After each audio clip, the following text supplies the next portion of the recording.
thank you. Oh, sure. On and off.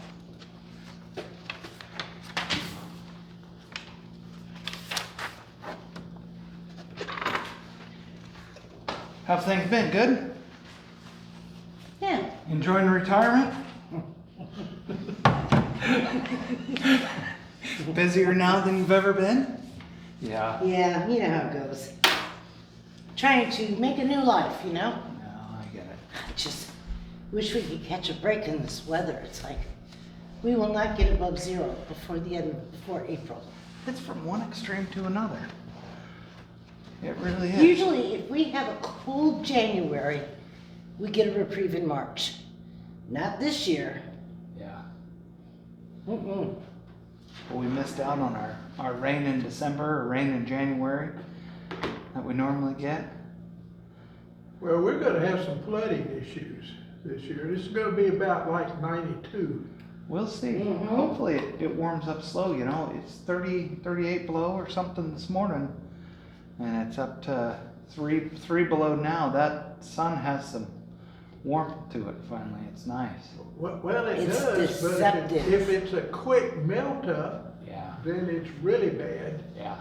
And, you know, I can remember in 92 how bad it really Remember was. when we had in the trees, we had the ice logs in the trees? Yeah. How you doing? Sir, good. Good to see you.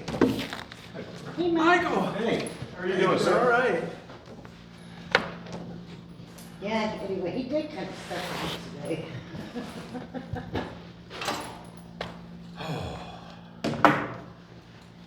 It's Wednesday, right? All day. Feels like hump day. Been hitting it hard all day, have you? Ever since that trip that I was telling you about, we went snow machining. Some friends of ours, some really good friends of ours, are getting married. And rather than do a traditional bachelorette party, we all just got together and went to a remote cabin off grid for the weekend. But nobody had been out to the cabin all year, so we had to cut a trail in. And boy, Hi, Jeff. that about wore me out. It's a lot of work. Hi. It is. How are you? Good It to see is. you. Yeah, all you gotta do is get stuff one time. Oh, I got stuck a lot of times. Listen, nobody, we were out past Chattanooga, nobody went out there all year. So, Yeah, it was well, I meant to snow remind drifts you and there the was other day. 6 feet, 7 What was it, feet last of night? ice. Yeah, yesterday. Yeah. You get out the machine and you step around and you forget. I got those pictures and I started thinking about it. I'm like, I probably should cut John out of it. Yeah, He was so adamant about it. he was really funny about that. His biggest thing was Elizabeth was in the kitchen. Because he left her there Yeah. for an hour. Oh. And she can't get to any other part of the house without him. So that was why he was reacting. After an hour and a half, just ready to go. I know Yeah. she's having some struggles. She has some mobility issues, and so an hour turned into a much longer for her.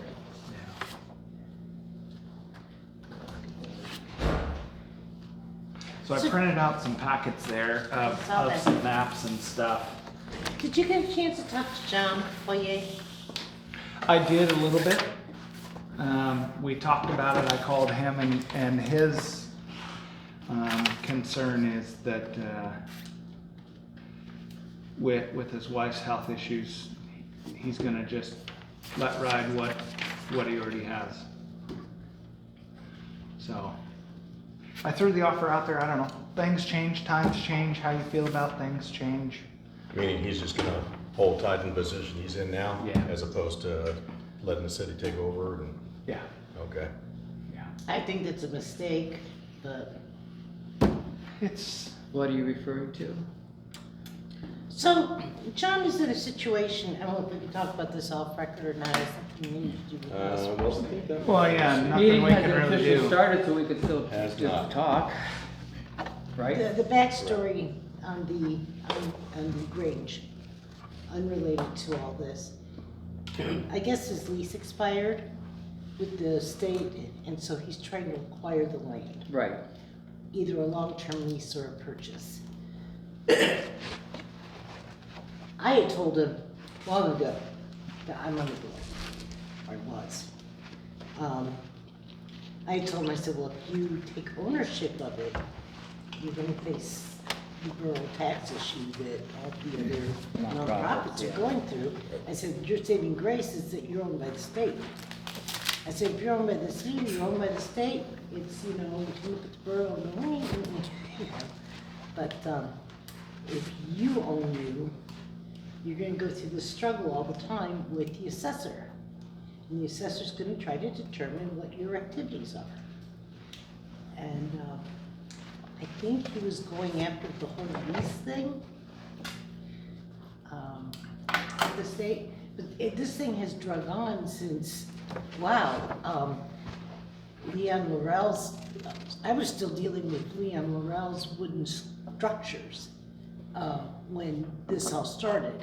Leon LaSalle. LaSalle, yeah. LaSalle, yeah. Yeah. And I was still dealing with things from his estate that were in the office, in the North Pole office, during this whole debacle.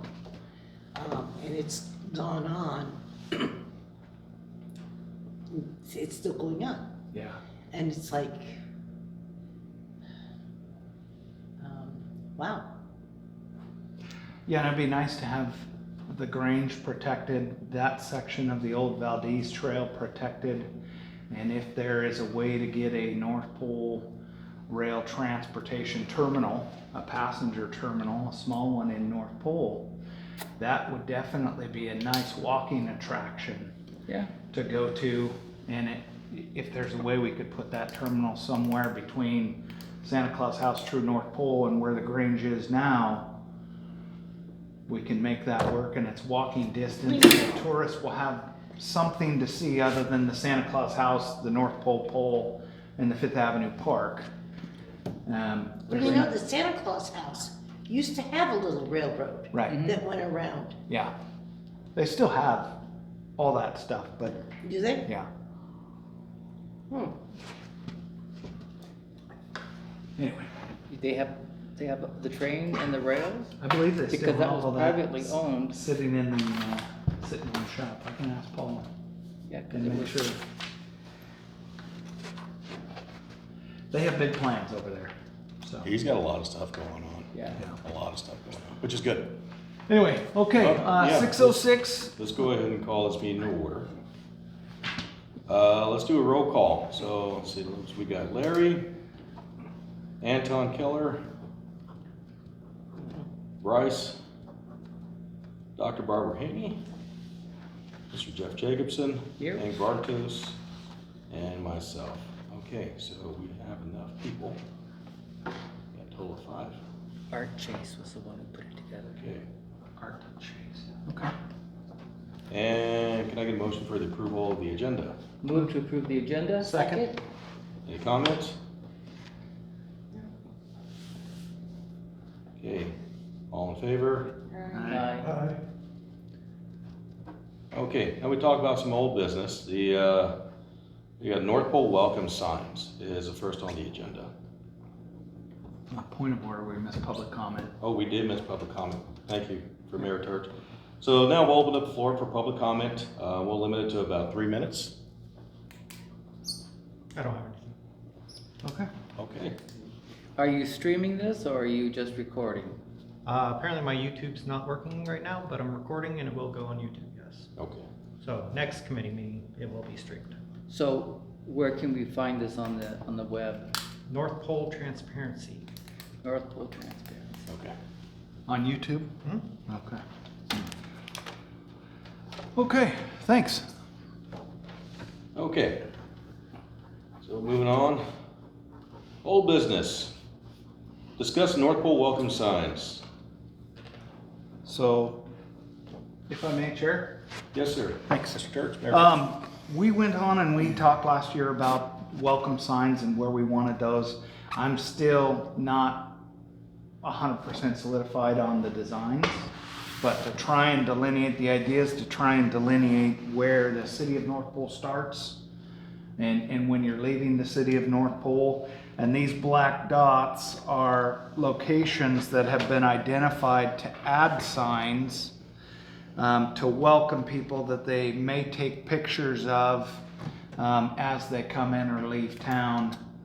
So we have the city limit signs, so those are on the map where? This, Because we have the city limit sign, I think, right after the new overpass. okay, And I think we have one on this end. of the Richardson, And then I yeah. think on the Old Rich, Old Rich here. there's one farther down, like in the, Right Change. after you get off the liquor store exit. Well, it used to be, now it's not, now Yeah. it's, Oh, you're talking about 12 Mile? the 12 spur. Mile Village, but I'm thinking of the other one like by Tank Road and, Do you want me to And we spin- still you wanna have the spin old that around? one. I mean, you have to go down the spur a little bit to get to We it. still have the old one that's on Old Mission and the frontage road right by Elston. Well, that's the old visitor center sign. That's the old visitor center sign. Which, I get a healthy amount of comments for that people still stop at. They still do. Well, as you should. Yeah. You know, that never should have been taken down. Agreed. The sign or the welcome center? The welcome center. cabin. Both. The The welcome, welcome center was cost- full of mold and cost everything. of It was repairing just. it. I know, but I've had people tell me that they I could think have. it's down in this area Fixed here, it, we're treating you know, VFW. we did try some of But it. to just get Even rid though of Old it, Rich and, dead ends. you know, and then at, sold it for um, a song. Right, there used to be From what I one right understand, here as Hank, you come off of because it was shut Lawrence. down There during was COVID. one right That here, is- but I I think would- it got taken There out is when the snowplows mold. I can talk to you about that afterwards. I was on that committee that made the vote that you object to. And I didn't wanna do it, but it had happened. So, So the thought with these signs is to do something whimsical that would be fun, that people would actually stop and take pictures of. More so, similar to what we have out here, but more on every entrance point and exit point throughout the city so that they know. I still get calls from people up Badger Road saying, hey, you're my mayor, because I'm in North Pole. Well, I'm the city of North Pole. I'll still represent you the best way I can. But your mayor is actually Mayor Hopkins. You know, I'll do everything I can to help, and delineating the separation, I think, is important for people to know. But if you make the signs fun and whimsical, maybe they'll take more pictures, and we have a social media driver from the signs. I don't know. I have been going through Facebook at night, typing in North Pole, visit North Pole, and every person who has posted anything about North Pole, visiting the Santa Claus house, a restaurant that they see, I try and share that, or tag and say thanks for visiting, we appreciate it. Something like that shows that we're paying attention. And the city doesn't have a social media marketing set up. So I just want to do something that's fun for our community and kind of tied in with that same thing. And we don't have there's no Twitter presence at all. Right. Yeah. I have to tell you, I don't do it either. I don't know. I'm anything probably about it for Twitter. North Pole. Yeah. And nobody even knows it's me. But Could you kinda we- gotta have a sign that delineates North Pole that is, you know, Christmas, Santa Claus, So reindeer. you're looking more of a ground-mounted decorative sign that has perhaps plantings around it in the summertime or year-round vegetation that people have a place to pull off, take pictures of them by the sign. I think. Yeah, cute. Traditionally, we see a lot of people stopping right at the overpass here by the roundabouts, and we'll see them in the summertime, wintertime. Tourists will stop by, visitors stop by, and they'll stand right in front of those signs. Of course, there's a lot of traffic going by, so they're great signs, but maybe we can find some better, more scenic locations in North Pole that they can do that. Yeah. One of the other ideas is perhaps maybe we can collaborate with the borough and not so much mark off where our city is, but having a sign saying you're now entering the Fairbanks North Star Borough would also help to draw that line. So as you're headed down Badger past Hearst, Well, You are would see a in the sign. borough though when you're in North Pole. well, you are, but or even one that says now leaving the city of North Pole. Well, that's, Yeah, something like that. that I think would be good. Right? Could Then we- they know I've left North Pole. Well, where am I at? Well, now it question you're in the borough now. Could, as part of the Fifth Avenue Park upgrade, could we perhaps put the North Pole sign there, since it will have improved parking, there'll be a park there for people to get out, so that it, you know, doesn't necessarily have to be at the entrance and exit of the city, Mhm. but you want it to be a place where people can get to and be safe. And that would be a great location, since they're gonna be doing a lot of landscaping and leveling. We say, is there a spot where we could put a decorative, you know, welcome to North Pole sign feature? And I think that'd be a great idea, because we also have the North Pole there. if it Yeah. happens And as I well. think too, also at Terry Miller Park, that park gets a lot of views, a Right. lot of views. That's Parking another- is limited there with the people just using the park, so. The Yeah, Fifth but- Avenue Park would be a good draw, because we have the pole there, we have No, I picnic agree. tables and, you But know. I mean, if we have an additional, I mean, sometimes you get a 2 for or a 3 for on a sign, I mean, that'd be another good place. Oh, yeah. Because a lot of grandparents go there in the summertime. Mhm. There's a lot of grandparents who go, because I used to do a lot of campaign events there. And it ended up being not so productive for me because the grandparents aren't from here. Right. Nice people, they're not from here. The kids are too little. Okay. So, it was really hard to find an actual voter there in the summer. Not that there aren't there, they are, but. Right. You have to hit the timing right, and I have found most of the people with grandparents from out of town who are watching the grandkids for a while. There's Anton. Hi, Anton. Sorry, late. No, perfect. Thanks for showing. Appreciate it. We'll know that you are here now. And then what we were just talking about, Anton, to catch up, is kind of places for North Pole welcome signs to go. We talked about maybe trying to add one at Fifth Avenue Park with the change of that to pair with the North Pole pole, maybe Terry Miller, and then delineate some of these spots as you enter town, welcoming people into the city.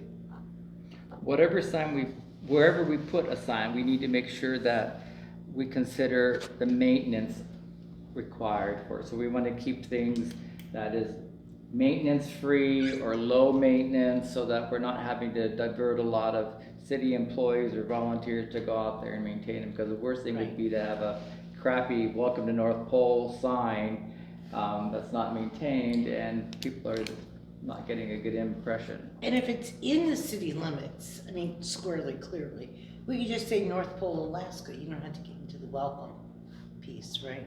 You can still say welcome to North Pole, Alaska. Yes, and All no, those that's areas- also our opportunity to advertise who we are.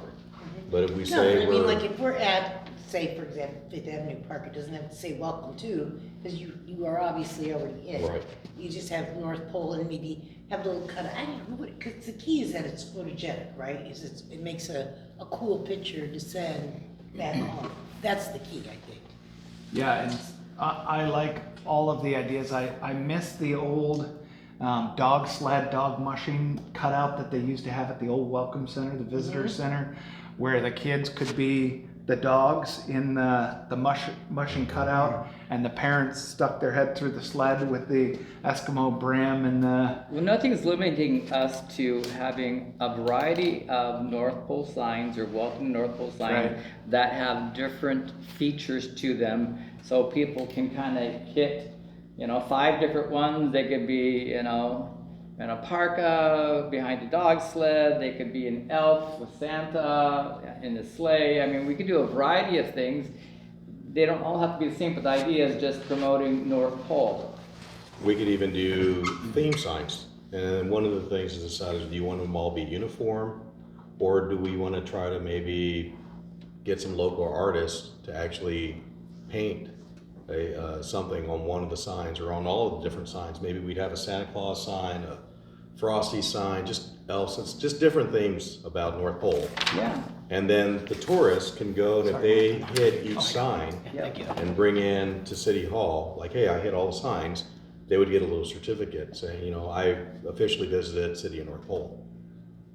Well, I think maybe a two-stage approach. If we have the City of North Pole signs that we put up in strategic locations, and then solicit the businesses to put up their own signs or directing them to the Santa Claus house or to you know, whatever, the refinery lounge, you know, whatever you wanna talk about, that there could be something that a business, now, I don't know, if there's probably no restrictions on putting signs up in the North Pole City. No, Well, it depends, because if it's on a state-maintained right-of-way, which the Old Rich is, Santa Claus Lane is, we would have to get permission for that.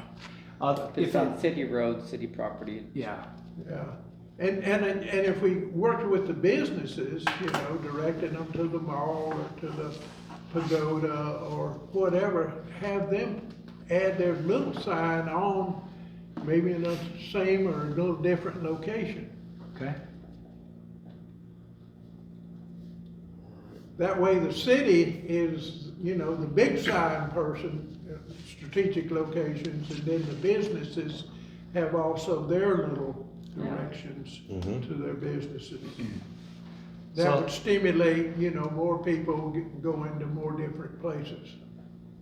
That sort of ties in with like 5C, or I'm sorry, 5D, with the welcoming signs.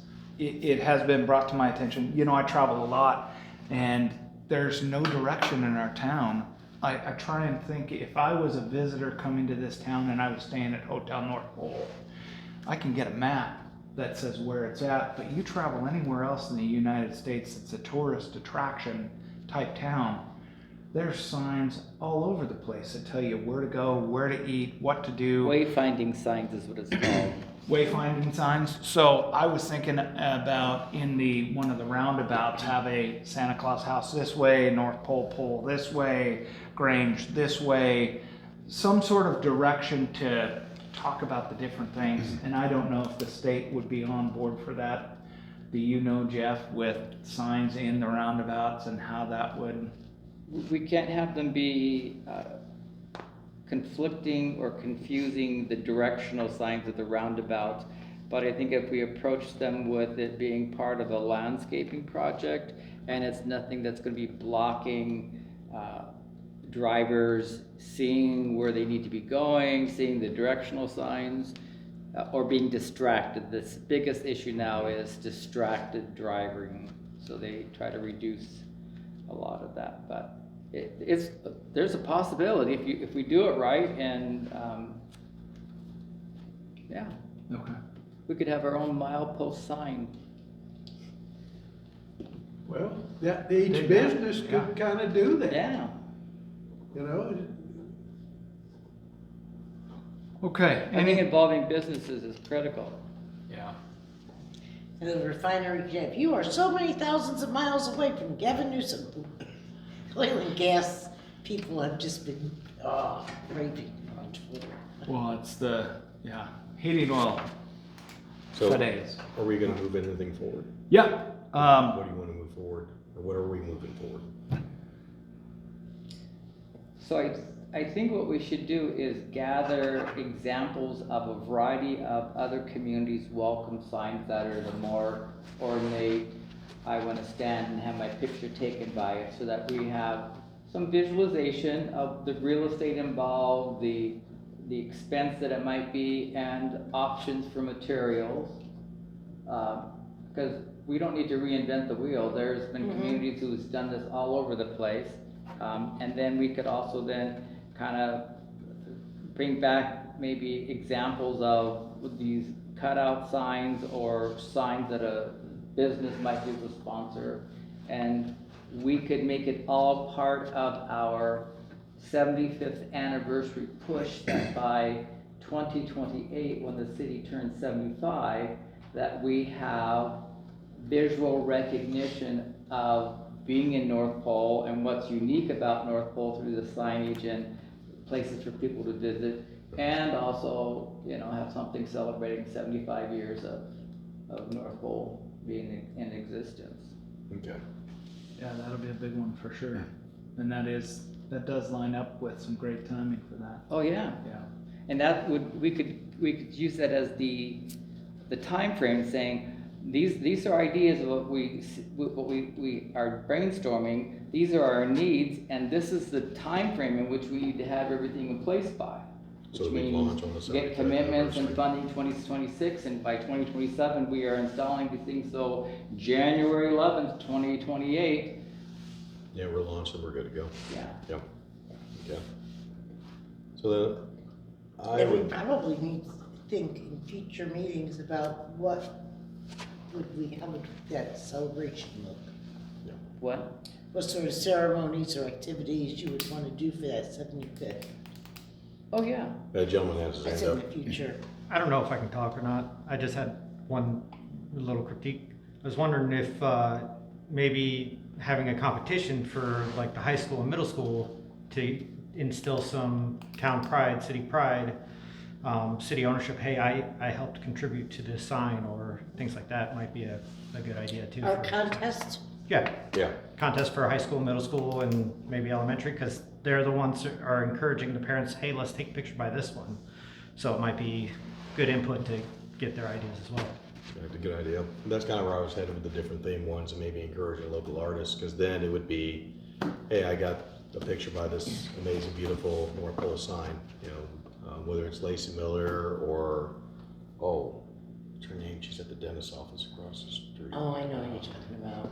Yeah, There's a lot of really good small local artists here in North There Pole are. who We do have a their ton own of thing. them. I think about Betsy Bear. yep. Betsy Bear's who's another one. like She's one got of her the- stuff inside Safeway. One of the biggest ones I can think of, you know.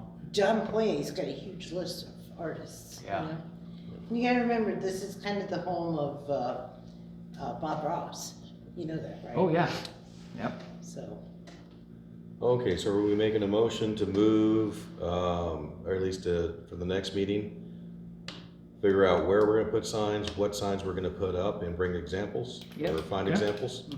or do we wanna think about soliciting local artists to submit ideas? That's too soon. We gotta kind of have an idea of what we want to kind of present to them, otherwise it's like anything goes. Yeah, What I we agree, we want, need to where we find want, what yeah. kind of canvas and how big we're gonna have before we can get an artist involved. And Okay. possible locations, you know, Yeah. and what kind of sign we want on that location, whether it's a, you know, really nice one or, you know, Whimsical? yeah. Okay.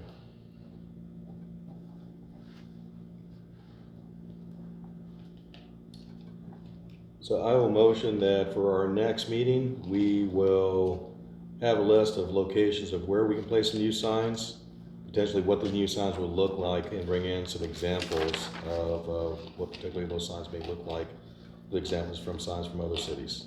Mhm. You know, if I had a magic wand, I would want the sign that's right there by the overpass where you come off the Richardson and go into the, circle. There's a sign right there to the left. And that sign is an irritant because you're trying to get in the flow of traffic and you're looking to see who's coming so that you can, you know, get onto the circle. But, that sign is almost a hazard. You talking about the digital billboard in front No, of Safeway, the or? one by No. across from Speedway there, Speedway Gas Field, 7-Eleven, Tesoro. So like you're leaving Eielson, you come down the on-ramp, Yeah, coming into North Pole next to the overpass. So you've come into North Pole, there's that sign that sits. What does it say? It's one of those double billboards that says just welcome to North Pole. yeah, it's just a welcome to North Pole sign, Candy but it's cane. right there where it's almost a hazard because cars are coming and you're trying to gauge when you can. Well, then part of this could be making sure that wherever existing signs are, that we are making them so they're safer and, you know, getting the message out that we want. Yeah. I think that's one of the reasons that when Bill was here, he pulled those signs out from the highway and moved them into town because people were stopping out on the highway Yeah. to take pictures next to the sign. At the same time, large truck traffic was stopping for the railroad tracks. So he pulled those into North Pole rather than have them be out on the highway. And I think there's still one there, but There is. the North Pole signs are a lot more attractive to folks to take pictures of. Yeah, well, see, it's hard to take a picture of that sign because you have to Right. stand in the middle of the road. So that would be more of an informational sign rather than a fancy one where you wanna go get your picture taken. Yeah, So most of those two signs I think you're referring to, they're on either side of the overpass at the first roundabout there. And I know people will park at the Tesoro parking lot, walk across. Same thing, people will park in the Safeway and walk Walk around So over we and had better across the street. signs and better locations, they won't have to Yeah. worry Right. about that. Right. yeah. Well, especially if you have it like in the Safeway parking lot, maybe like under the side of the digital sign, then, Yeah. you know, people wouldn't feel like they had to run out the middle of traffic. I like it. So we've got a motion to gather information and figure out where we're gonna place new signs for the next meeting. Can I get a second? Second, Okay, give it time. all right.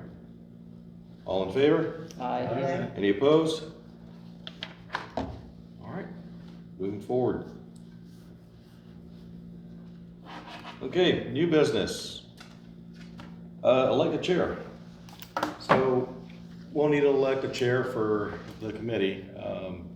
Mayor has asked me if I would mind chairing, and I said yes, so my name's out in that, in there on the table. And is there anybody else? I was hoping you'd say yes. I was too. Okay, Those nominations. I move to elect Michael Garza as chair of the Economic Development Committee for Second. 2026. Second. any discussion? Without objection, so moved. Thank you, Mike, for volunteering to do Yeah. this. I appreciate it very much. Okay. All right, moving on to the next order of business, trail ideas, discussion and possible, we got here.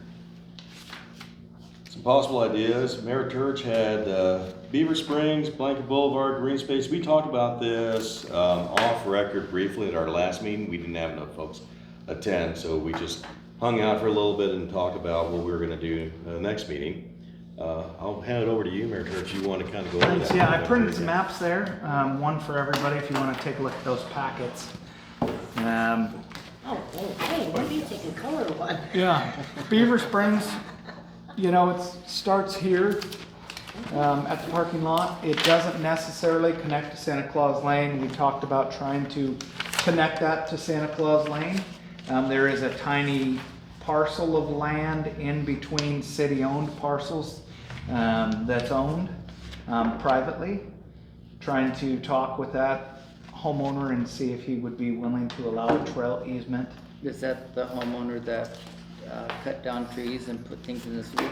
Perhaps that concession could be payment in lieu of damages that he did to city properties, that he provides a right-of-way access. Same homeowner, yes, yeah. And that He would still allow. hasn't fixed the problem. Yeah. That would allow a greater use of Beaver Springs Trail. And gets people off the road on a sidewalk or a trail. Right, but it brings more attention to it. It really is, I consider it to be North Pole's tucked away little hidden gem that unless you know about it, have done research on our town, you don't find it. And it really is a really neat trail to walk and relax and see the wildlife and It's the local residents' secret hangout. yeah. They walk their dogs there. They, No, I've gone there with my kids for years. Well, now they're older, but they're their own kids now. But that was always, yeah. So my wife and I, we walk every night in the summer, and we'll walk Beaver Springs Trail at least once a week and sit down on the park bench and just sit and have a 30-minute discussion. Some of my best pictures with my kids are down there. Yeah, it really is a hidden gem, and then trying to bring in more attention to that too from Santa Claus House, because that's kind of a hidden entrance that the Santa Claus House doesn't push a whole lot. But if it's all interconnected, now our trails throughout the city are sort of interconnected with Santa Claus House, the city of North Pole, all the way to the new Fifth Avenue Park, however they design that. I also have Blanket Boulevard on there. If we can connect that section of Blanket Boulevard between 8th Avenue and Turner Street, that isn't really connected but is close, so that we have trails that make sense and you can walk loops throughout our town if you so desire. Just trying to bring more recognition to what we have to offer here at North Pole. So run by that again, what you just said about connecting to where? So in the map here, in the map packet, those are the walkability scores. We're not quite there Yeah, yet. but the map packet. In the map packet, you go to page 2. Blanket Boulevard and North Pole Middle School Trail, the section between 8th Avenue and Clearwater Court is not an actual trail. There's no trail through here. Our trail at Blanket Boulevard stops at 8th Avenue and starts again at Clearwater Court. So last fall, I went out and started mucking what used to be a really great BMX trail through there. Started clearing that out on nights and weekends, so it actually is kind of a functioning walkable trail now. It has some real dips and dives, but if we can sort of level that out and clean it up, it could be one of two things: a cool BMX trail for the kids to ride, but B, connecting the trail from Blanket Boulevard at 8th to Clearwater Court. And the new subdivision that we have down Blanket Boulevard to Psalms already has a walking path.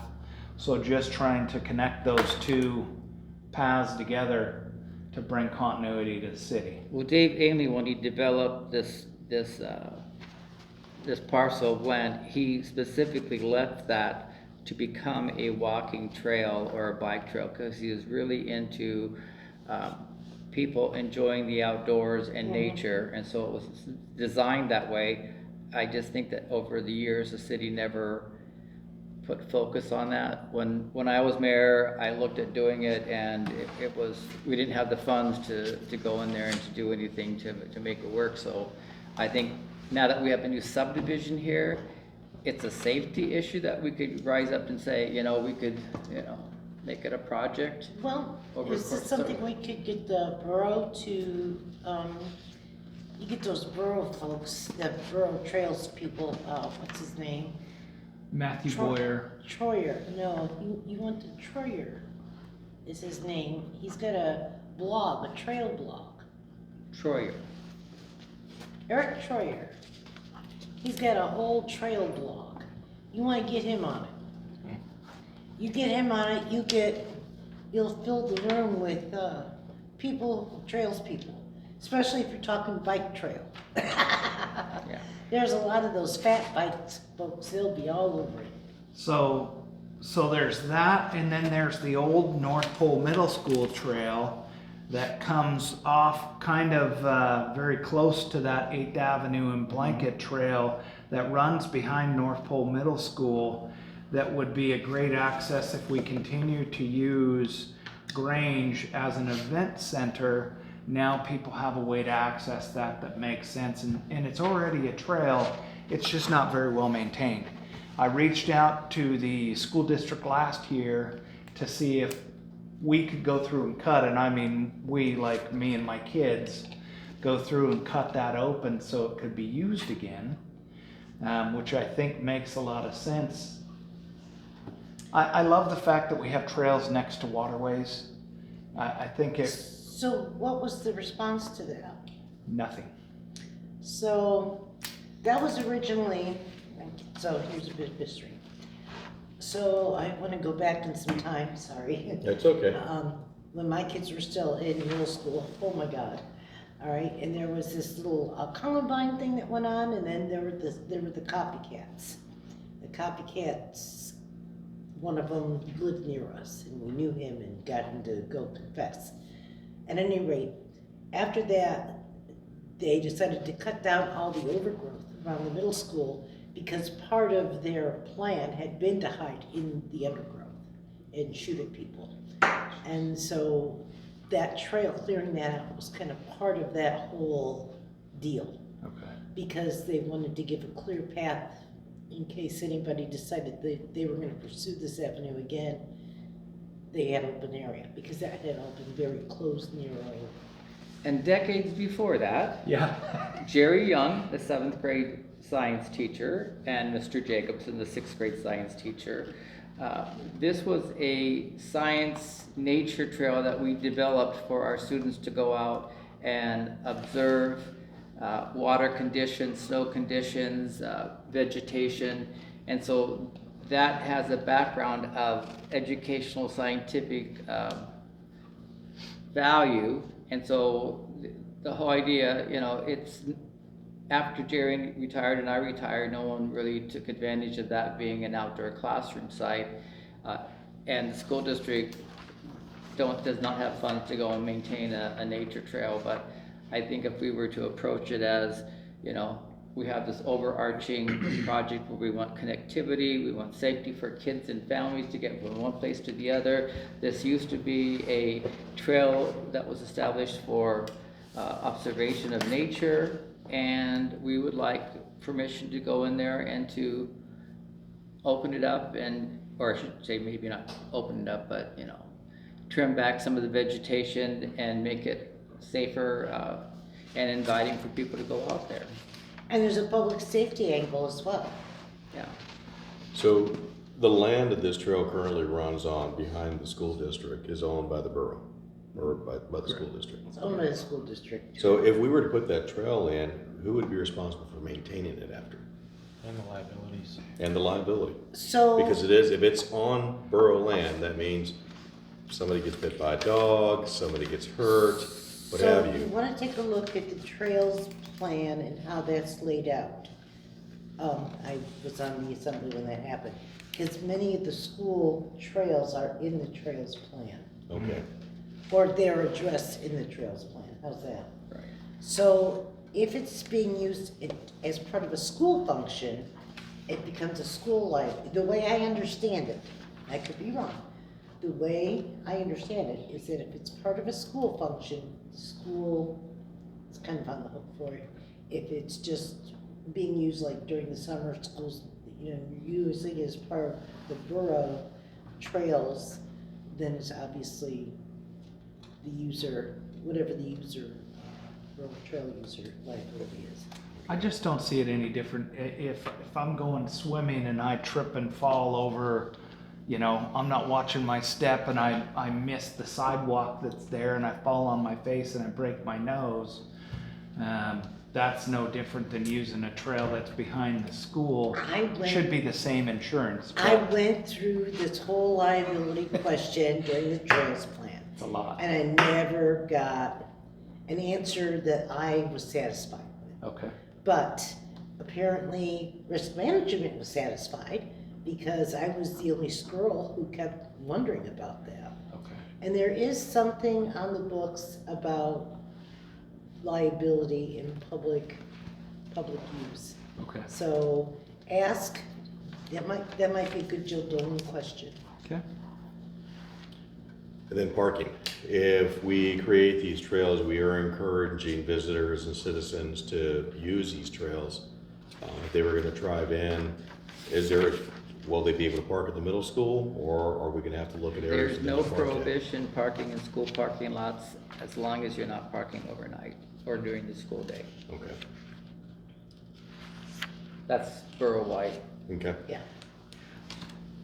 So to partner with that, In fact, there was a year I converted Ryan Middle School's parking lot to a tennis court. that's a good use of it. I did. I Especially in used those summer. Yeah. Concrete pylons, and Yeah. I went out there with chalk. Yeah. Okay, I live on the corner of 5th and Kit.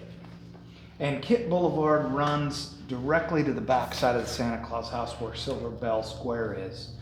I see tourists out there all the time on their phone. They've come to the North Pole Pole, they've walked the long way, and they're trying to make their way back to Santa Claus house. They're not quite sure where to go. A trail in the same sort of subdivided one-ways that we have on Blanket to Kit to the backside of Santa Claus house. behind Silver Bell Square might also be useful. I would like to talk with Paul Brown and the Santa Claus House and make sure that that's something that they are interested in, because they moved their reindeer enclosure to the backside of that property where it meets Kit. But Makes eating lunch with the reindeer less. a lot harder, yeah. Yeah. But if he's in approval of that, I would like to try and add that as well to something that would bring connectivity, because then a tourist could walk down across the creek, hit Beaver Springs, walk up, and then come right back down Kit and be on the same trail system in a circular loop without having to come back or walk a roadway. Which I think is kind of cool, and a benefit. Yeah. So it sounds like the two biggest things are that property owner that we were talking about at the beginning needs to be contacted to see if we can do that with him. And then figuring out the trail behind the school. Those look like the two biggest obstacles. And the trail behind the school, like you were talking about, that piece that goes to the Grange, that should be an easy one. Yeah. Oh, yeah, if we word it right and use all this language. Well, I don't Should be even all think the right. superintendent even is aware of it, quite frankly. It's possible. Well, it's been real quiet. I mean, other than it being there from when I was a kid. I mean, we used to ride our BMXs in there and go back and hang out, and great fishing back in there. Do we know anybody, do we know anybody who's on the North Pole Middle School PTSA? You know, I have the old PTA list from 2 years ago for Midnight Sun Elementary. My guess is many of those people are probably, well, that was at the elementary school. They rolled over to the So, middle school. It's like As 3 their years kids get now, older. so they should be, I can ask them, I can see if any of them are still A here, B, do you have kids in the middle school? I could go over to the middle school tomorrow and find out who. That'd be Yeah. a good one. Do they have Junior Honor Society here? at Oh, the yeah, middle they school? have all, So these are like other organizations that we could have help do service hours to help clean. Once Right. we get the authority. if PTA is interested, they could kind of say, we would like to improve this trail, and it becomes then a bona fide project, community project, and we're not an outside group coming in and doing things for them. We're saying, hey, this is a great idea. Are you interested in working on this? Or letting us help you with it, you know? Getting the Giving different us student an groups. easement. Getting an easement. from- We don't need to have an easement. I don't It's, think you need it. we just want to have public access on Eric, school like I property said, for you a get trail. Eric Troyer on it, he'll get all of You his get an trail. easement, we're gonna have a 40-year battle on our hands. Yeah, for sure. Really. Yeah, but if you use it for 5 to 7 years, you automatically have the rights to it. It's If- been there since 1983, when I started the middle school. And I know, there was a I wasn't trail born yet. there when we went to the mock Columbine thing, it just was really super narrow. Yeah, And, it used to be much, no one's cut back the vegetation. well, yeah, there was, And we would, so we and cut it back. the a two lot. science teachers, we'd get our kids out there in the summer, in the And they're spring still and go using clean that up. too. Yeah. Last year when I was at the Grange, I forget what we were setting up for, but I had some kids walking back in from the trail and got to talk to them, just, you know, like, hey, this is, Probably you're 4th of walking July. into Grange area, it's not part of the trail anymore. And they were explaining like, yeah, you know, science teachers, they hit that trail, they're looking for stuff. Yeah, Okay. it's been in use, you know. Yeah, that was probably the 4th of July, because that's the big. That might have been the huge- one we were setting up for. Okay, so what are we moving forward here on this item? Do you want this connector trail on Kevin's Way to be a priority? Or do we want to try to see what happens with the cleanup that's now 2 years ongoing? So the degradation over here, I want to keep it in the forefront, but really it's about getting that trail easement From It's that- tough. I got Fairbanks Soil and Water Conservation involved because they were the ones who really brought that to the city's attention. Yeah. That we had an issue out there and they were cutting down city property and dumping that into the slough. That was before I was, I think, even on council. That had to have been 2023. Do you remember, Anton? You were on council then. That was Petra? probably when Miss Clack was mayor. Oh no, it was before that. Before that, Yeah. during Mike Welch's time? Yeah, it was during Mike Welch's time. I want to say it was 23, but they cut down a bunch of stuff, and I'm sure that those property owners had no idea. They assumed that all of that was there from corner to corner and had no idea that it was owned by anybody else. I don't know why anybody else would go through there and try and clear cut and do what they did if they actually knew. Do we have any paperwork or documentation of the assessment of the damage and the property lines and what actually we could use as a settlement, saying, hey, this incurred, you know, we really could force you to be doing all of this, but what we'd like is a trail easement, you know, and put that before the council to see if that's something they want to bite on, because it's, you know, we, as a community, we can't do that.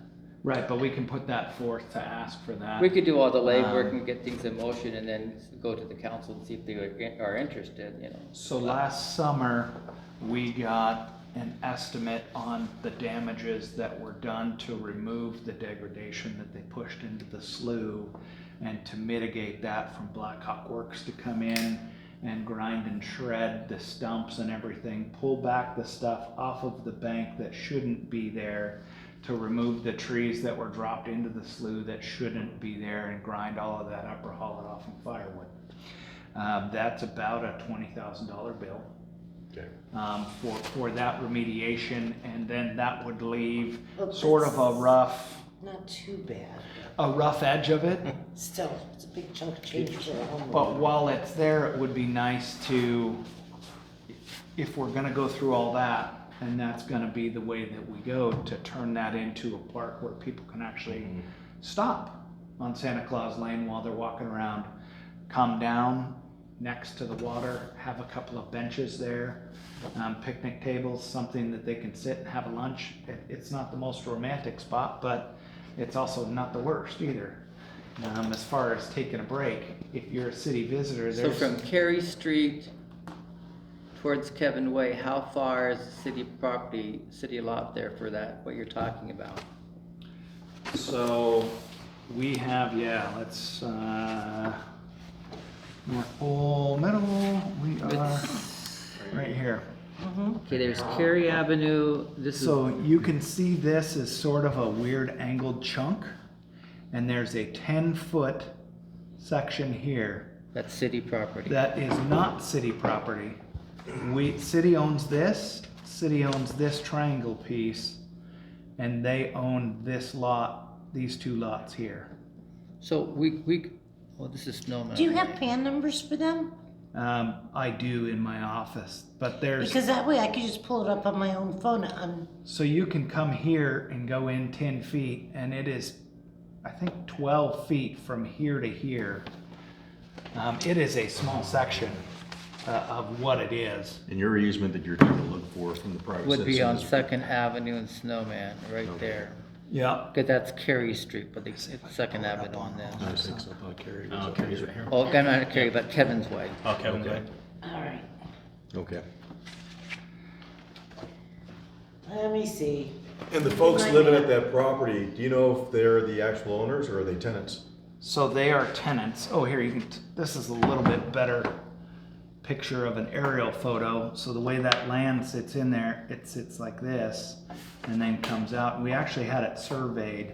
So this road is North Pole City property. So it goes just inside It's that called Cary Lane? to here and then That's cuts the one back right to here. That's Kevin's. Right next to their driveway entrance. So all of this is city, and all of this where that little cabin's sitting over here is city property. I said Kevin, why? So there's just a tiny little sliver right into So here. where did they cut the city point. trees down? Is Right it in all here. along, all Kevin's of Way this, is- They or? cut all I'm of trying to this get it on out my here.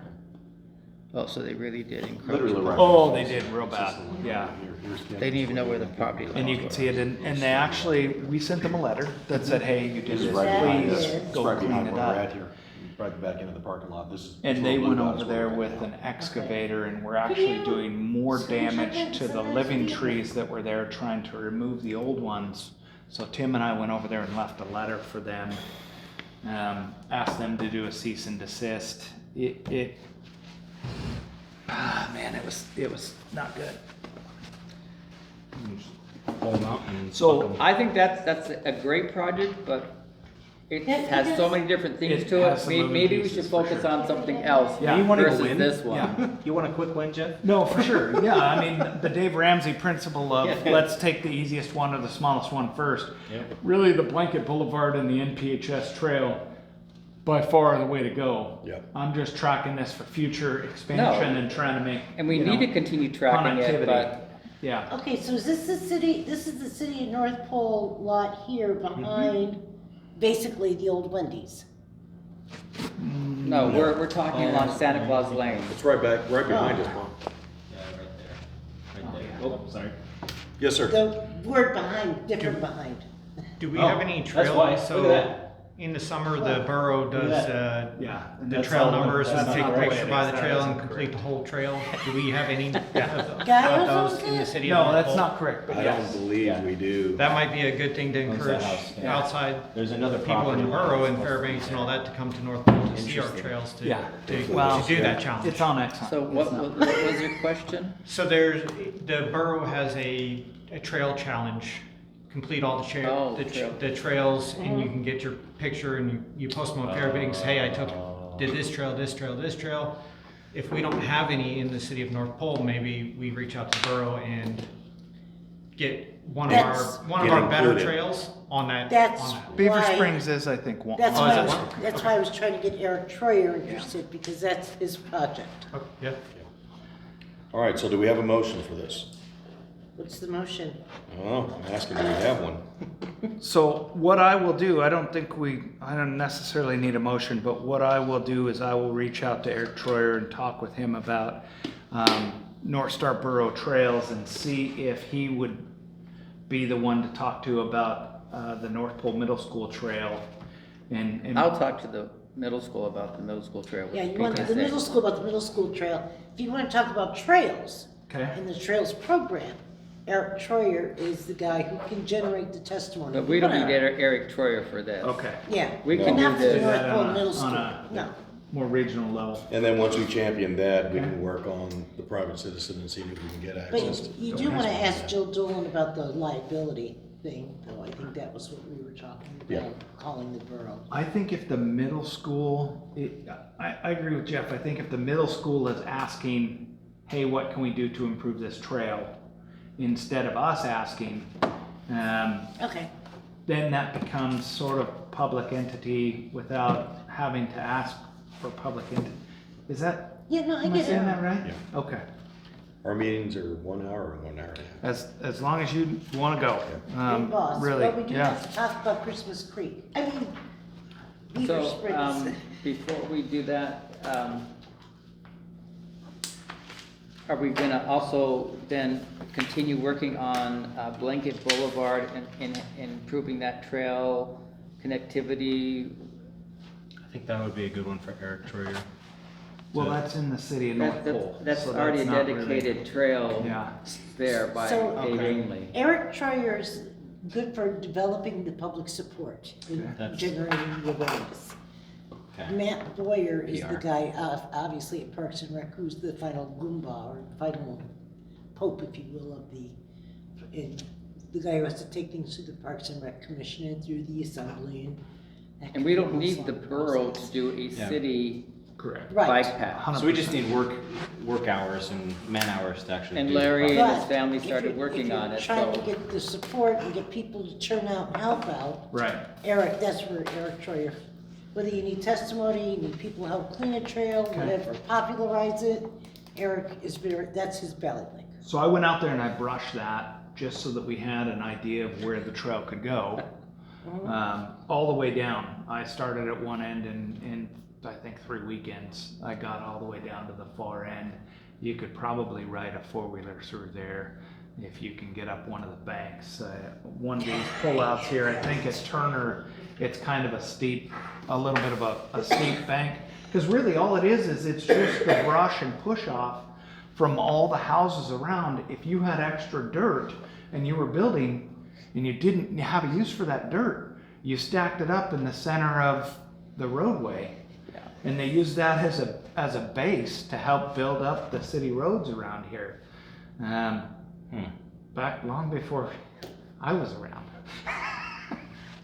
Well, it's better than trees, because you know, like when they used to lay the trees down and then they put down the dirt, and now you got roads that do this, you know. Right. All right, so what do you want to talk about with Beaver Springs? Slough, you said?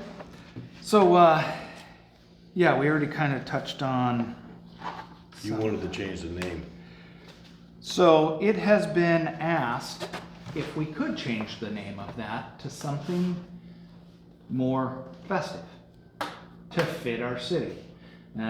It was asked to me, could we change Beaver Springs to Christmas Creek?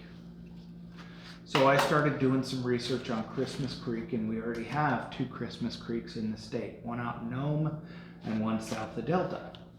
So we would have to either have a 3rd Christmas Creek or to try and brand that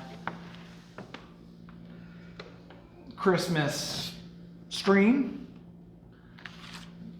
I don't know. Christmas slough. The word slough, and I'll tell you, because a lot of people don't know what a slough is. If you're from the south, you don't know what a slough is. Right. But a creek, you got that down. Everybody knows a creek. Or a stream, that's a little less of a stream and Wait a minute, what's it called now? Beaver Spring? correct. Why don't we just call it Christmas Spring? Christmas Spring Creek. I think that that's a wonderful idea. I don't have any issue with that. And then the Beaver Spring Trail then makes a lot of sense. I don't think we should rename that. It already has a lot of Facebook presence where people say, hey, I hiked Beaver Springs Trail and it was enjoyable. It was one of the things that we really enjoyed while we were in North Pole. So trying to rebrand that trail, especially when it's on private property, is hard. But to rename the body of water, and then we have Fifth Avenue Pond, which is sort of it's great because it says where it's at, but it's not really festive of our town when you think about everything else that we have in North Pole, and trying to brand North Pole and use the uniqueness that we have of North Pole in our favor. Really, if you want to go see Northern Lights, you can go anywhere in Alaska. You can go to Iceland, Greenland, most anywhere else in the world and see Northern Lights. We don't have that that's super special here, although we do have wonderful auroras. But the one thing that we do have is we have North Pole. We have that. We have that on lockdown. It's gonna have something to do during the day when there's no aurora around, you know? Right, but to feed off of that and into that, I wasn't a huge proponent when it was put forth by Howard Rixey to put up Christmas lights on everything on the main drags. I think trying to enforce that on private citizens is a tough deal. I love the idea, and I think that if you voluntarily want to do that to make our city Christmassy, I'm all for that. But to try and just embrace what we have as the city of North Pole and use that so that it is catchy, fun, clicky, and a little punny, I think it really works. What, are you specifically wanting to keep it down to Christmas? Because the other thing is, you're talking about quirky and stuff, you can call it Turtle Dove Creek. I mean, it's something, and play off of those. Same thing with the pond, if you wanted to rename it Fifth Avenue Pond, Peace and Joy Pond, or it's just something that all ties in. Sounds like you do. I know.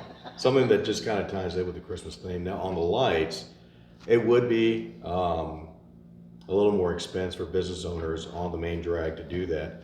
I started wondering, is there, however, a chance that the city could take more of an initiative to decorate on the poles and the guidelines and stuff going through that's anywhere on city property more so in lights, because I do think that we're missing out on a decent amount of tourism or attracting people because, and I hear it all the time, and I'm sure you may too, because we're both in the same field. That, boy, when I came to North Pole, I expected to see something out of a Hallmark movie, and it really isn't. I mean, the most we'll have is the lights up at Santa Claus house year round.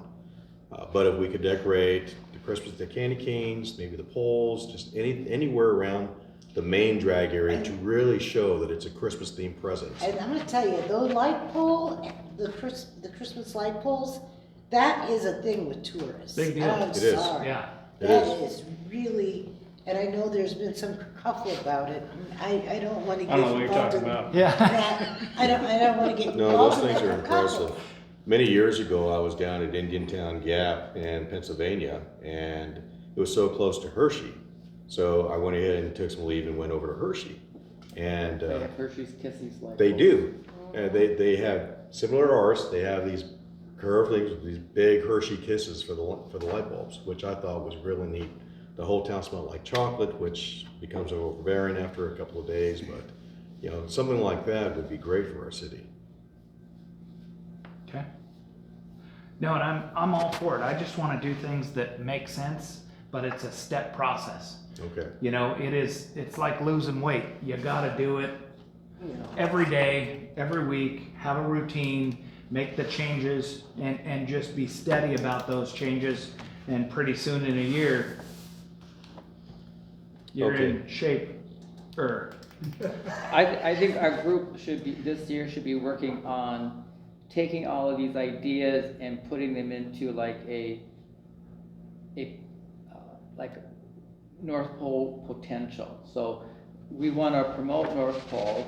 These are some ideas that we think are some low-hanging fruit. It doesn't have to be done all at once, and different groups could adopt it, but these are kind of the ideas that we're thinking of, is capitalizing on our uniqueness of being North Pole, having the Santa Claus house here and other features, and so we're just building upon this, and so these are some of the ideas that we're coming up with, and that way we can have this and we can disseminate it out to the public and to the different groups, and they can adopt different parts of it and say, oh, this really, I want to help doing this.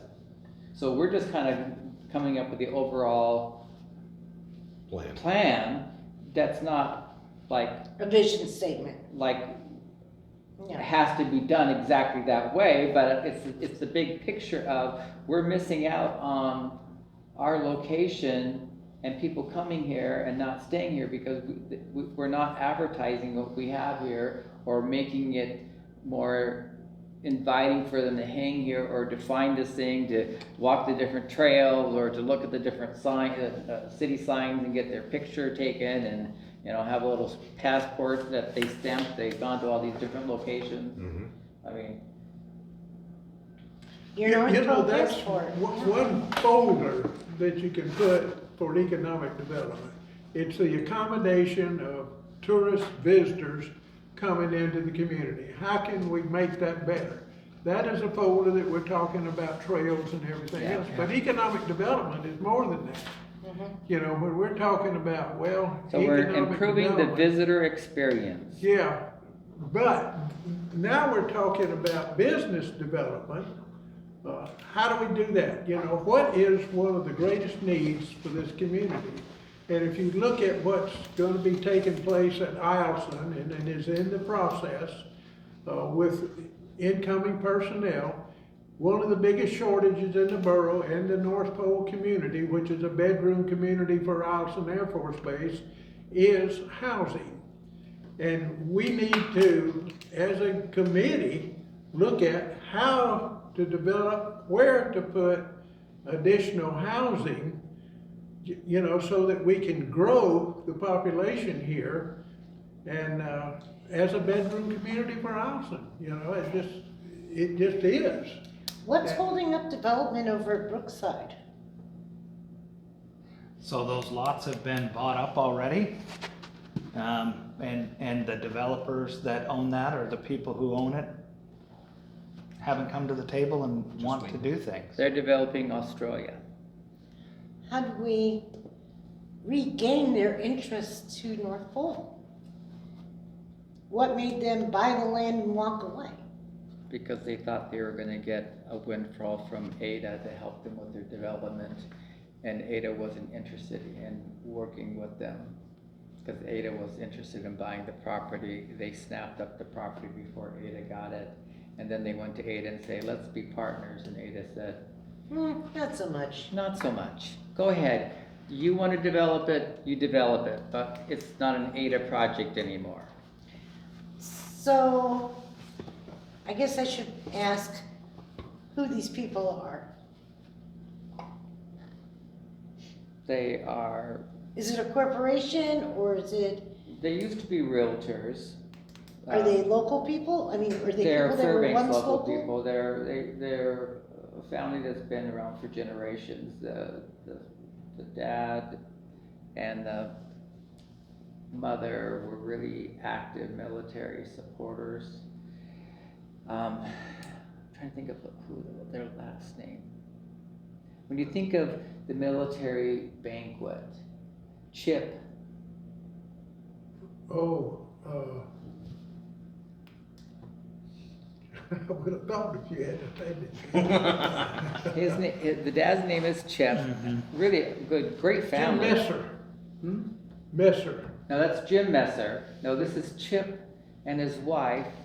They were real estate folks too, and their son Okay. is also a real estate. Okay, I And know what they're- you're talking about. They're I the see company his that face, bought yeah. that Okay. Brookside lot. So we just have to get their attention again somehow, or, So they own 45 plus acres there. yeah, that's, There's also a 20-acre parcel that's over there that is sitting. you know who owns that? Unsold or It's been sold, and waiting. those people are just hanging on to it.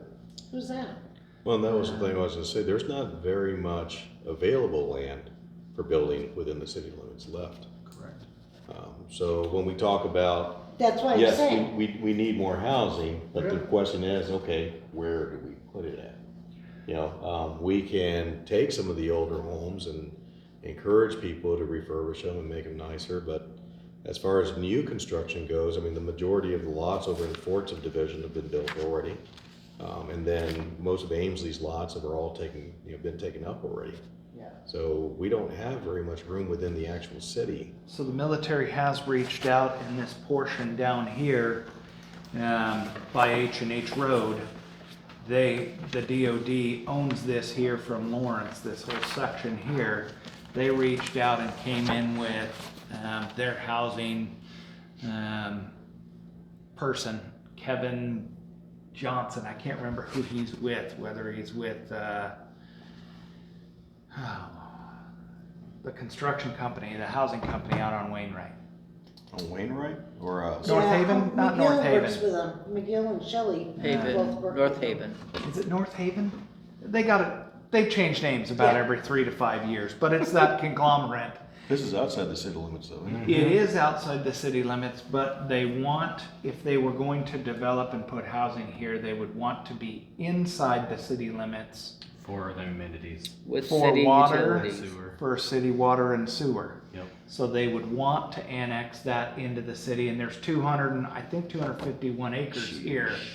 And there's trails that are already cut in back in here. Those are old slough beds and four-wheeler trails and, Oh, and I've had to go back there looking for my dog Yeah. sometimes. And, No, well. and we do have water and sewer that comes close to that, so it would be a matter of, extending it, putting in a pump station or even a new well there to supply that development. So the Okay, possibility is there. Give me some landmarks. What is, I can't see the name. so of this it. is an Marathon. H&H Road, this is the refineries. Okay, here. got it. This is that Brookside piece that we were just talking about, this yeah. piece here, and they own this little chunk. And then this piece here is for sale. And then, I'm not sure, some That was of with that other one. this piece here and this piece The here Ainley, have not been Ainley built. Trust sold a All of lot of this stuff in here. They sold all of it. Yeah, they're all. But to This is one big individually portion. though, Some of them, but this is one big piece. Is that the This McFatridge piece? No, McFetridge is over It's over here. there, okay. So this is out further than what I'm thinking. Yeah. Okay. Yeah, this is, So, to give you an idea, is that the out- transfer site is right here. Yeah. Well, it used to be. No, transfer site No, the real, is the North Pole up here. transfer The North site. Pole transfer Okay, site is right okay, here. okay. So, No, it's It's there. up here. oh, is that up there? That's Yeah. the transfer site. Yeah, it's before the railroad. Okay, there you're right. So if we were to go down past the transfer site, right before the road makes that huge Turn into 90 Lawrence, into yeah. Lawrence, it also continues to go straight, and then you can go to the backside of the VFW. Right. It's right there. That's why I kind was of just at the- thinking, it's yeah. on the way to the VFW, Yep. it's that wooded area Yep. there. Yep. Yep. So we have a That's city an old water line. junkyard. Yep. Yeah, that's the one behind the VFW. So we have a city water line that actually comes down and provides water to here and to here. It That's comes the all There's parking sewer lot. too, right? That's the parking lot for the refinery. That is, That's the holding tanks. IGU, Oh, that's the whole holding Yeah, tanks for IGU, yeah. IGU and, Yep. Storage tank. Yep. GVA turbine Okay. for their power plant. Yeah. You know, and there's a lot of land there that they say has got old munitions on it, and you can't develop it, but I don't believe that. That's the that's reason it. with this. It has contamination, but they have not told me what kind of contamination it has. Well, I know, and for the whole time I was out at Allison and stuff, we never did anything with that. I don't care if you had a 500-pound bomb out there. Right. It would have melted away into the soil by now. You know, I don't think there's any danger. The borough, we tried to put a shooting range out there years ago. And they said, oh no, it's too contaminated, it won't work, and so we couldn't do it. But that land, I think is pretty good land, but it's got a stigma on it that, Well, I think the military's in the driver's seat. They're wanting to develop some housing and, you know, if they get the financing and the approval, you know, then we come to They're the the table. military. I think, you It's know, already we theirs. can facilitate that as this group and, you know, really bring in some pretty good development into We're the gonna have to- community. Work on the Old Rich. So would the military be developing those and building houses? It's already military property. Well, I know it's military It's property, Army. but are they the ones that are gonna develop and build property on They it? would probably Or they would contract contract it out to for it? private Yeah. developer. Okay. Yeah. And that's so how they do would the just be rest of them. off-base military housing? Okay. See, right now, Similar the to Air Birchwood. Force is sending, like the KC-135 crews, they live on Fort Wainwright, they don't live on Hiles Air Force Yeah. Base. Well, there's no room. Yeah. Yeah. That's why this would work, because they can get onto Lawrence Road and go straight to Housing Air Force Base. It's a perfect location. Which makes a lot of sense. It's one of the reasons why I feel like the railroad relocation is so important. Because let's say they put 261 homes, which was their original plan, in on this 44-acre parcel. Their egress and outgress are either along Blanket Boulevard to Fifth Avenue or along Psalms to Busby, which change our residential roads to High traffic. very high traffic. I don't want to say industrial roads, but 263 domiciles with 2 cars apiece leaving twice a day. That changes the entire neighborhood of Blanket Boulevard, Fifth Avenue, Psalms, and Busby, and makes it very difficult. Whereas if the railroad wasn't there, they could get on the Old Rich, and now they're to a Type 2 connector, go out down Lawrence to the highway or come into North Pole, but stay out of the residential neighborhood in that route. Which is tough. Still no give on that. Not yet. Not yet. I've been talking with Have you Sullivan talked a to lot on Ada it. about Okay, that good. parcel that's for sale? I have not called them. If they're interested in it, I would assume that they would. You might want to draw their attention to it. Okay. I think that's how Mayor Welch used to do it. He would pick up the phone and say, hey, did you see this? Okay. I wanted to put this on your radar. We'd really like to see housing here. It's a really important priority. Okay. Blah, blah, blah, you know, make them aware. What about back in over here? In this Those area? Otis ones, yeah. Yep, Ben owns all that. Okay. I don't know what his plans are, you know, with that and how that's going to work. And then most of this out here, this is all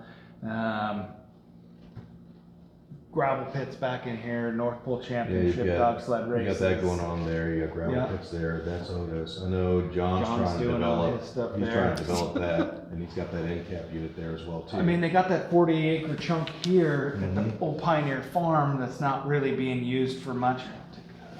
Sorry, John.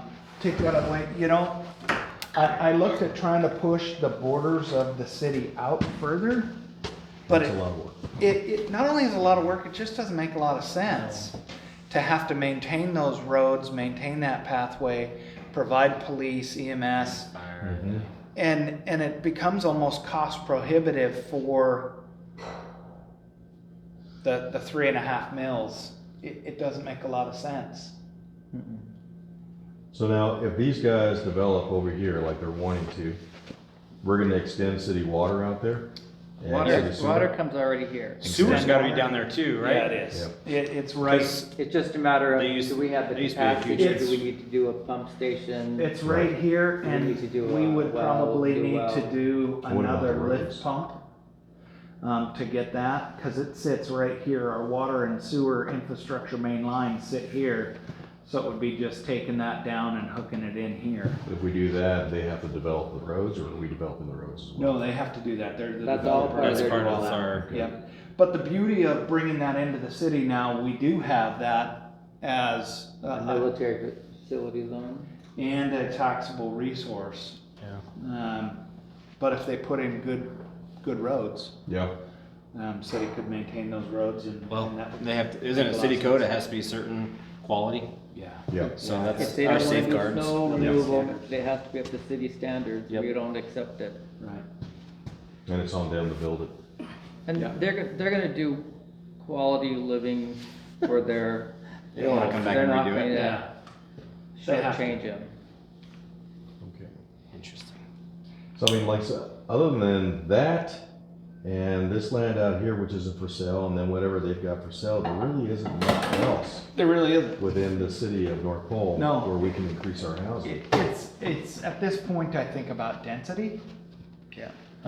How do you take some of the older structures, like down in the older, sections here, and take out two very much older decrepit 50s, 60s homes and build a fourplex, or build a 4-bedroom Or, home, or something attractive, and then how do we bring our city into a new light? Our city's gonna fail if we don't have businesses, so we need to have housing, and we need to have businesses that pair off each other and make sense for the long run. If we go all out and we put a bunch into housing, that's great, we're gonna have houses, but we're gonna drive out our businesses.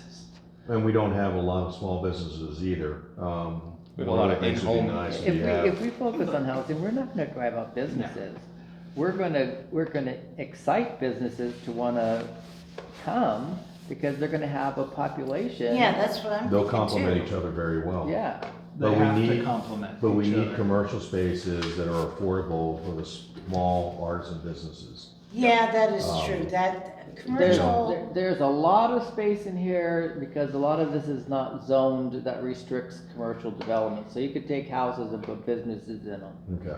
And we have a lot of open mall space throughout the city, I we think. do, but they want so much for it that it's really prohibitive. Oh, So that comes down to the construction costs too. Like, no one's moving on construction as fast as they can, or as fast as we want them to, because the cost of construction, the cost of taking down dilapidated homes and then constructing again. One of the Okay. ideas that we had in order to foster more people coming in, small businesses, the Welcome Center was one idea, and we bought that from Great Northwood Sheds. And that worked out well. We do have a new builder in town that's doing Conex conversions. And Yeah, he's right doing the idea that we had when we saw that was kind of like Aurora Boutique in Fairbanks, if you've ever been there. That's on It's- Noble Street. No, it's off of Van Horn and, what is that, Frank? It's where Young's Gears is. You go back, there's a shop there that does decals and stuff, and then in that same parking lot, they own it. They have what looks like maybe 40 foot by 10 or 12 feet wide. And it's just 4 walls, shed style roof, and it's got a Toyo heater and electric, no water. So is But- it housing or? Is No, it- it's a small little Commercial business. space, It's a small yeah. commercial space. Oh, But something like that is just big enough for your average small artisan, all the folks that go to the bazaars. You Yeah. know, just because I've worked with them, I know that they typically will make their money at the bazaars, and then they have to wait for the next one. Yep. But if they had a small commercial space that they could rent and it was affordable, you know, something like that, that's 40 foot by, 10, 12 foot, it's big enough for them to actually work out of. It's affordable enough, you can rent it for $1,000 a month. And you could pop several of them on an acre lot, and then you'd have a small commercial district, where people can pull up and shop, and it's affordable for them. And eventually they'll grow and they'll move into something bigger, like Safeway, the mall there, and then those can be turned around and given to somebody else. They've really got that price for somebody who's an established chain. They don't have the price for, Well, that builder can get those out the door at $55,000. no, I meant the mall. Oh, the mall, you mean yeah. the one that's The- open on, you said on, Van Horn and. Van Horn? Now, that one is actually framed. The one I'm thinking of is there's a builder in town. He does Conex conversions, and so he'll get the 40-foot high cubes, and then he just They insulated walls them in on the inside, runs the electric, Next door, and yeah. they can be Remember when I was transported. throwing the fit And about the it takes them a roundabouts week to and turn them around from we beginning to just got end. this guy up So, here from when Seattle. you say finished work, He is lives it in between Bryce and housing I. or businesses? Business. This would be for small businesses. Okay. Wow, So- 55,000? That Complete. include the Connex and everything? That's a Connex, that's finished, that's heated, that's everything. Lights are in, all that stuff. It's just 55,000 and then free transport to North Pole and just put it on permanent foundation. According to the borough, it just needs to be on permanent foundation. Which could be a gravel pad with pads on there.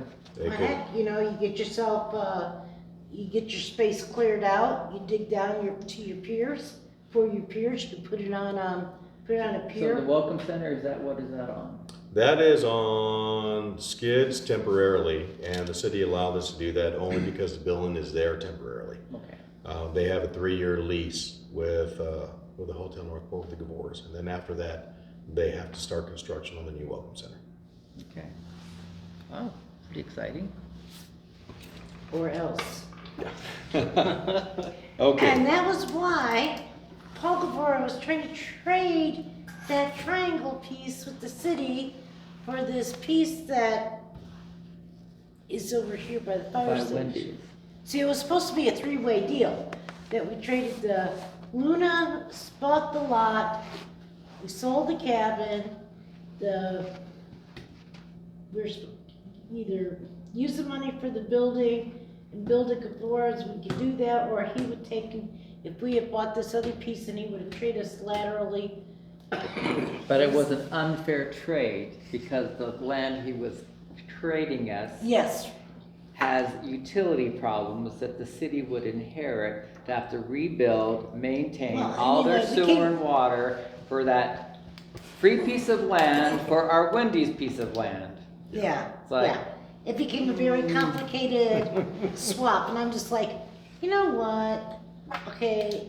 I We're think just we glad could that you just- guys worked out an agreement with We could just go with the with triangle Gavora piece. without us because it was like, city ain't touching that. No, I'm like, I'm gonna run for borough assembly. This has become too complicated. I'm gonna run for And assembly. as I understand, Taco Bell's moving over to Wendy's. Is that correct? I haven't heard that. Are they expanding? No, they're leaving the strip mall and they're moving over to Wendy's. Oh, good. is what I heard. have not heard Yeah. that, but Yeah. my It's a bumper great on my location. truck Yeah. will be very happy. No, I remember, That's hard getting in there. Yeah, tried in a crew cab lung bed. Really terrible. oh, that turn? 3 shots, yeah. Okay, so Jeff, you're gonna look into the Blanket Boulevard. Larry, you're looking into the green space for the slough? I'm doing the middle school slough trail. Okay.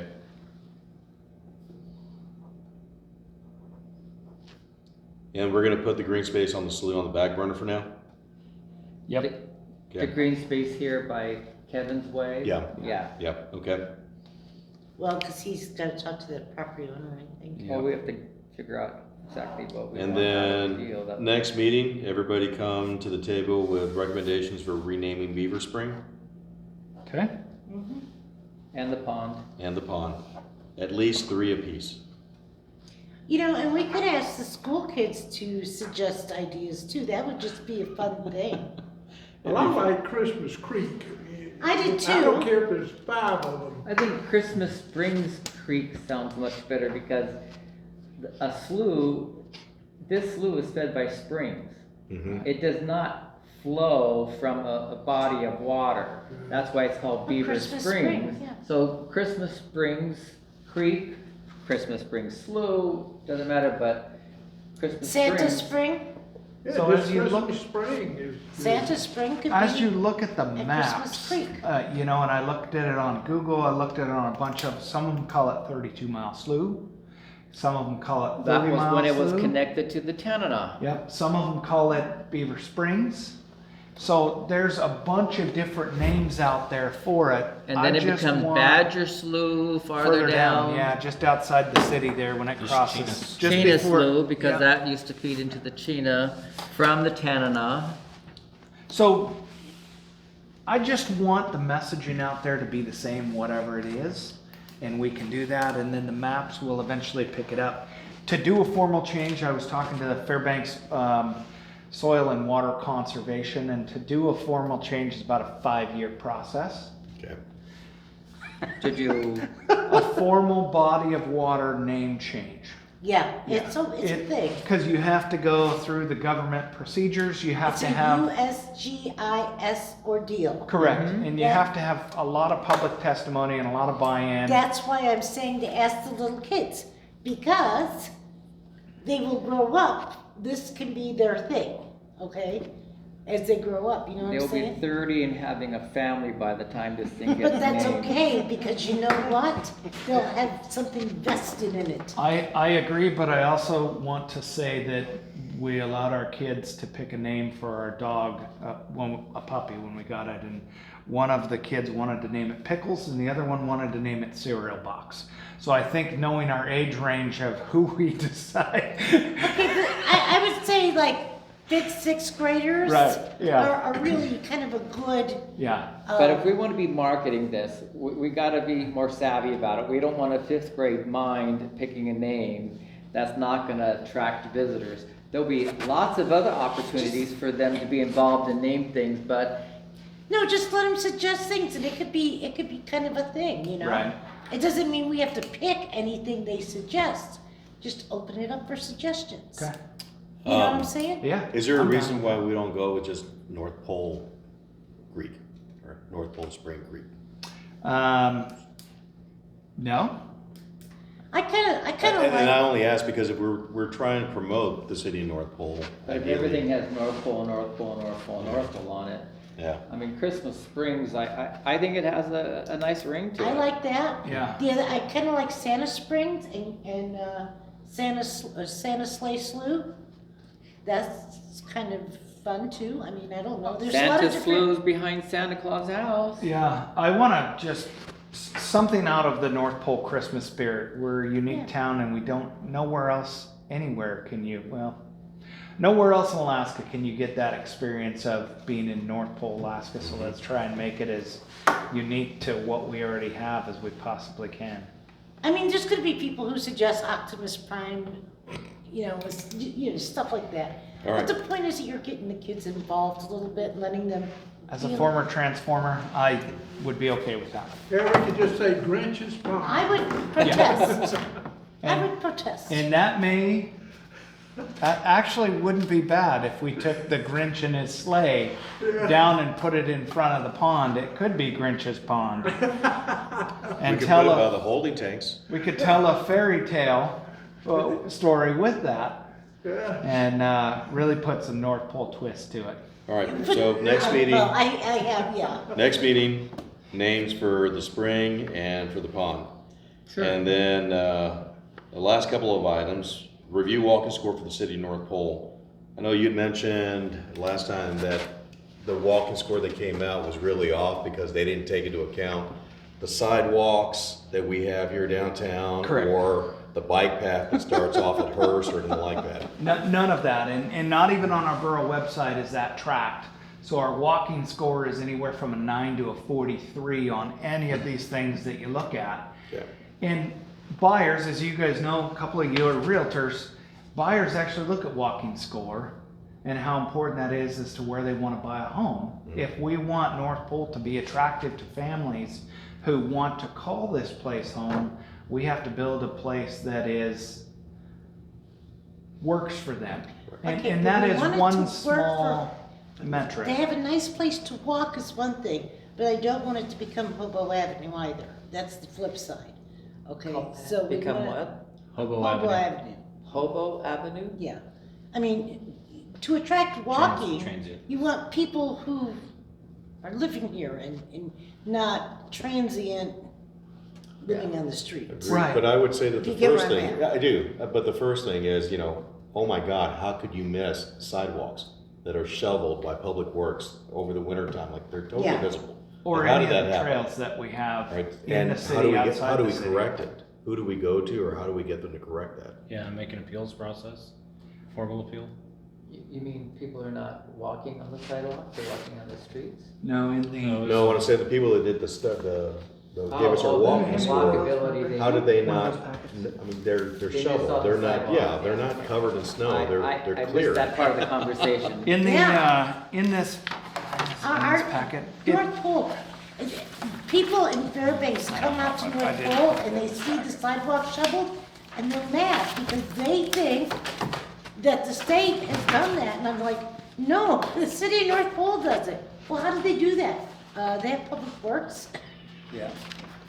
It's like, And- it's a city that functions. And maybe the walkability score, we push to the next meeting since it's already Okay. 7:30. Yeah.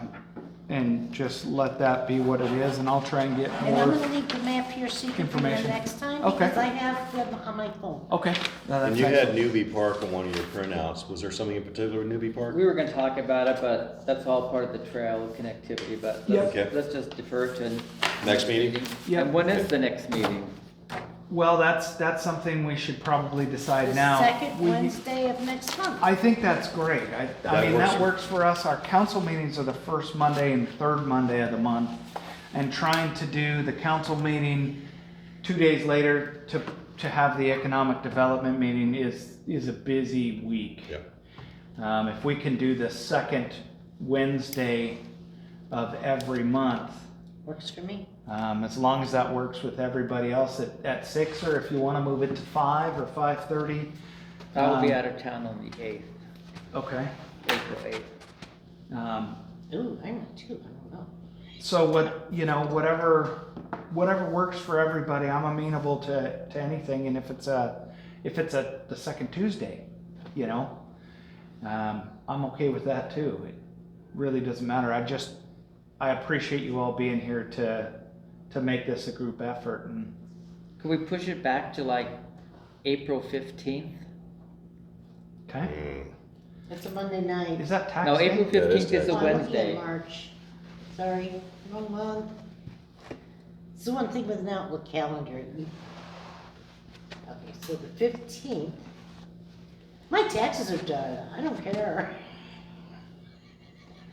You should be dropping your taxes off in the mail and getting it postmarked out at the airport by that time, so. So yeah, April 15th, I would be okay with that.